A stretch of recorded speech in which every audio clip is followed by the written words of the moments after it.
Hello, hello. Welcome back. Leading Women in Tech. It's Toni here, your lit up leadership career bestie, here to elevate you in your leadership, in your career as a woman in tech, and to discuss all the things nitty gritty with what it means to be a woman in tech in 2023 and beyond. I am back, and it feels like a long time since I've been speaking to you because I've pre-recorded a few things. And so it's been actually a month since I've been on my microphone with you, which may sound surprising, but that's what we do around here. So I'm like, oh, it's so nice to be back. And you'll notice if you're watching on YouTube, that I have a different background. This is a real background, not a virtual one. By the way, there's lots of psychology around virtual backgrounds. It's actually really good to use a real background in terms of building trust. Unless you've got really, really good software, like the kind that video television studios use. But so it's a real background. But it's the same office. I replaced my carpet. We've had some decorating done in the rest of the house. And as part of that, we decided to get all the carpets done upstairs. So my office got recarpeted. Just see a little bit in the background down there. And as part of that, when I put everything back in my office, because we had to remove everything, oh my goodness me, getting carpets done. I kind of knew it was going to be painful, but I didn't know it was going to be that painful. But putting it back, I was like, let's change my office around. And so I am facing the other way. You get to see more of my office. Office feels a lot more spacious. And so this is where we're at. It's kind of exciting. Anyway, I want to continue my discussion about using coaching as a leadership tool. We started this discussion in the episode a couple of weeks ago, episode 158. In that episode, we discussed executive presence, the wonderful discussions that I'm having in my Lit Up Leadership Academy around how to use this skill, regardless if you're an executive or not.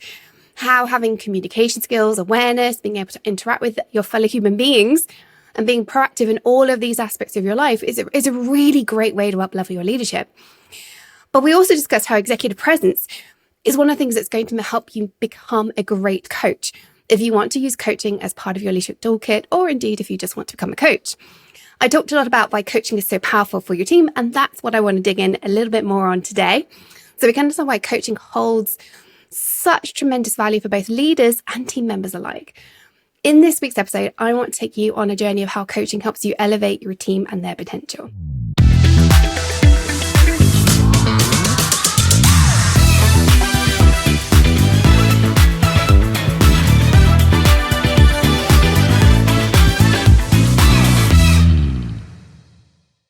So before we dive into the nitty-gritty of coaching, let's take a moment to understand what coaching truly means in the context of professional development. Coaching isn't just another buzzword or another passing trend. Yes, it's become very high profile in the last 5-10 years, but because it's such a powerful tool. And yes, it applies to every aspect of our lives, which is why you have life coaches out there. You have career coaches who specialize in job hunting, which I do, as well as my executive coaching, or my team does a lot of that actually with me. But there's coaches, obviously there's the sport coaches, which we all know about. That's what we grew up with, knowing what coaching was. But you can get coaches for everything. Coaches to stop smoking, or coaches to help you become a better project manager. I worked with a coach a few years ago who worked specifically with product managers. That was their specialism. So you get all sorts of coaches. And obviously agile coaches is a thing, PMP coaches. But it's not just a passing trend. And the thing is, because we get all these specialisms, we can misunderstand what coaching really is. When we have a specialism, we think it becomes teaching. It's not that. As at these sports, you may well have had a coach. I certainly had a swimming coach when I was younger. And the early years, it was teaching me. I had a swim teacher, then I had a swim coach. And some of the coaching was teaching, but later on it becomes pure coaching. And I think a lot of the time we think that coaching is just a special form of teaching. It's not. It goes way beyond mentoring, teaching, or training, and really focuses on unlocking the potential within individuals, driving personal professional growth, and allowing us to achieve those remarkable results that I love to celebrate with my clients. We all start our education and professional journeys with education, being taught something, learning a new skill. We then likely move on to benefit from some mentorship, whereby our eyes are open to new possibilities, or new and unique ways to solve problems. So where does coaching fit in, and why am I advocating it as part of your leadership toolkit? Well, coaching is a unique experience that empowers us as individuals to take ownership of our own development journey. When done with your team, and I'm talking specifically the context of coaching within the workplace here, as a leader. So this isn't bringing in a coach like me into the workforce, although that is done, and you may have experienced that. And I do that. I'm talking about being a leader and coaching as part of your leadership attributes. Because when you do this with your team, the active coaching provides a safe, confidential space for individuals. You have more opportunity to explore their challenges, expand their perspectives, move into that growth mindset, and tap into their strengths and potential. Unlike training, which teaches specific skills, coaching is about fostering self-awareness, encouraging an individual to develop their own strategies for success. It's really about pushing them to think differently rather than pushing them to do something else entirely or teaching them how to do that. It's creating this atmosphere of being thought-provoking, creative, inspirational, and allowing them to maximize their personal and professional potential. This is the final piece. I always say there's a continuum, and we start with teaching, move to mentoring, and then we move to coaching. You can only coach when somebody is competent. Otherwise, we do some teaching and mentoring. And I will say in my programs, I do all three. We have a lot of pre-recorded material, which is teaching, but the coaching sessions, they are coaching. We assume people know stuff. And that's where we really allow these people to flourish and thrive and do amazing things. As a coach and as a leader, you have to assume the person in front of you knows enough to solve the problem, which is where it's hard for us as leaders. A lot of the time, especially if we've done their job, we want to jump in and solve it for them or tell them how to do it. But if you want this person in front of you to really become extraordinary, you need to step into the shoes of facilitating them figuring out and implementing it without you getting in their way. So how does this help you lead better? First and foremost, when you bring coaching in as part of your team operations, you're going to enhance team dynamics and performance because you can only coach when you have this amazing supportive environment. It's empowering, it's trusting, there's open communication, there's a huge amount of psychological safety. You have to do all that work so you can coach. Then through coaching, your team's going to have strengthened relationships, especially if you do coaching in the group context every now and then, like in a team meeting. You build this shared sense of purpose because they're going to come together and get to discuss the purpose of the team as a cohort. They will learn how to navigate conflicts and diversity with greater ease. Communication, collaboration, and synergy will thrive in this coaching environment. When I coach and when I teach others to become coaches, I follow a very specific framework that I've created off the back of all my coaching experience. And I truly think that this framework, when I was trying to actually articulate to other coaches, what do I do? And they were like, well, how do you get such great results? I was like, well, what do I do? And I broke it down into two pieces.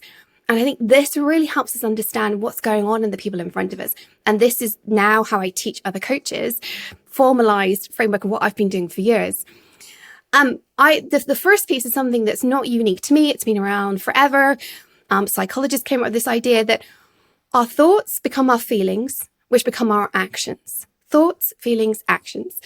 And then if we want to break that cycle, we need to recognize we can interrupt it. Our actions are not necessarily going to happen. Now, as I said, I didn't come up with that. But the second piece I did come up with, which is reverse, neutral, forward. And I think when we bring these two things together, something extraordinary happens. So reverse, neutral, forward is this continuum where in reverse, we're feeling negative. We tend to be in self-reinforcing negative spirals. Everything about a situation is viewed negatively. Neutral is a great steady state of feeling neutral about your feelings. You don't have judgment about them. They just are, they just exist. And forward is when you're ready to take action. You take positive, self-reinforcing action. If you understand where somebody is in that continuum, reverse, neutral, forward, and combine that with their thoughts, create their feelings, create their actions, you can unlock amazing opportunity inside somebody through your coaching. Combine these processes instead of focusing solely on what they haven't done because you're the boss, or that the results are slower than you want, or it's not done in the right way. If you understand what's actually going on in their brain by using these two pieces, and something extraordinary really truly happens. It provides a clarity of what's going on in that person in front of you, why they aren't taking action, or why the action isn't the most useful thing it could be. And for the action takers, because we all have those high-flying action takers, right? It helps us understand how they could be better. Are they flitting from one thing to another? Or are they seeming frantic or chaotic? Or are they just not self-aware? Or do they have a negative impact on other people? When you work with such people, that's how you reach their highest level of performance. Because every single person I've ever worked with who's extraordinary, there's another layer. There's always another layer, which is why some of my clients have worked with me for years. Because every year, every 6 months, actually, I think we're unlocking a new layer that neither of us knew existed just using this framework. It's beautiful. Now, research and statistics consistently demonstrate the positive impact of coaching, not necessarily my approach to coaching, but coaching on team productivity and satisfaction. So this is something you should be doing as part of your leadership journey. Studies show that it increases productivity, efficiency, quality of work. Employees in organizations who embrace coaching, and by embrace coaching, it can mean two things, and ideally both. Embrace coaching from the sense of getting external help in, somebody like me, paying for coaching. I do occasionally go in and coach organizations. It's not my passion. I prefer to coach the individual woman. And then the other side of it is when the employees themselves are also coaching. The leaders are coaching. By the way, you don't need to be a leader in order to coach. You get to coach at every single level. But when there is this attitude of pro-coaching, it increases the productivity, increases the efficiency, and that quality of work. People have higher engagement, better job satisfaction, higher retention. And these aren't just numbers. They reflect the real-world success stories of teams that have experienced extraordinary improvement in performance and well-being through coaching intervention.